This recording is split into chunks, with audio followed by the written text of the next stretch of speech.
नमस्कार दोस्तों, चर्चा विद पीयूष में आपका एक बार फिर से स्वागत है। तो आज के एपिसोड में क्या कुछ नया है?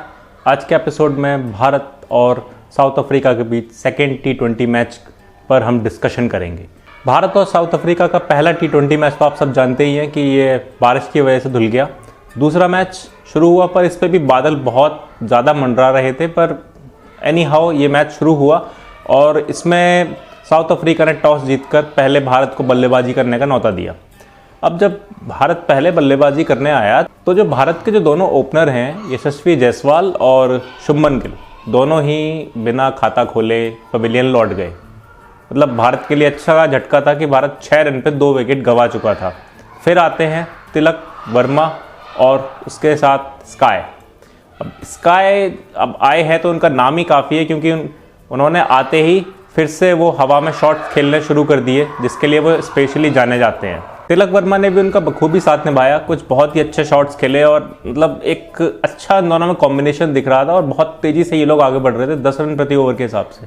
लेकिन फिर सडनली विकेट गिरता है तिलक वर्मा का। फिर आते हैं रिंकू सिंह। रिंकू सिंह मतलब मोस्टली उनके साथ ये होता है कि वो 5वें 6वें नंबर पे आते हैं तो उनको बहुत कम ओवर खेलने को मिलते हैं, लेकिन इस बार उनके पास अच्छा चांस था खेलने का और उन्होंने इस मौके को बनाया भी। भाई साहब आते ही बहुत ही शानदार शॉट्स लगाने शुरू किए, मैदान के चारों तरफ शॉट्स लग रहे थे, कभी छक्का कभी चौका। मतलब ये बंदा रुक ही नहीं रहा था और लगातार खेले जा रहा था।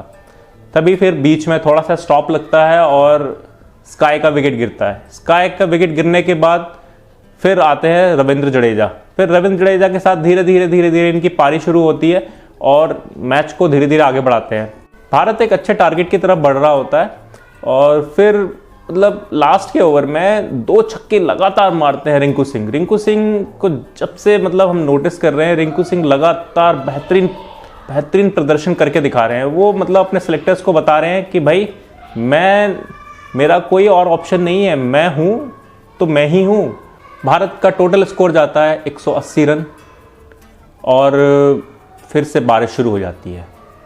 अब जब बारिश ख़त्म होती है साउथ अफ्रीका खेलने उतरती है। साउथ अफ्रीका के ओपनर्स आ जाते हैं रीज़ा हेंड्रिक और मैथ्यू ब्रीड्स। रीज़ा हेंड्रिक्स आते ही बहुत शानदार शॉट्स लगाना शुरू करते हैं। भारत के सीनियर बॉलिंग अटैक बेसिकली इस मैच में उनको लाया गया था।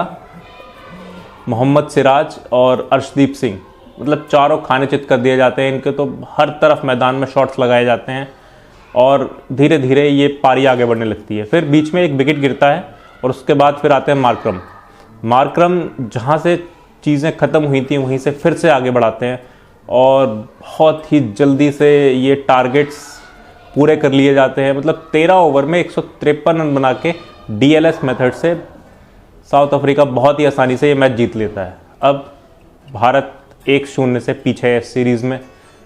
अगला मैच 14 तारीख को है।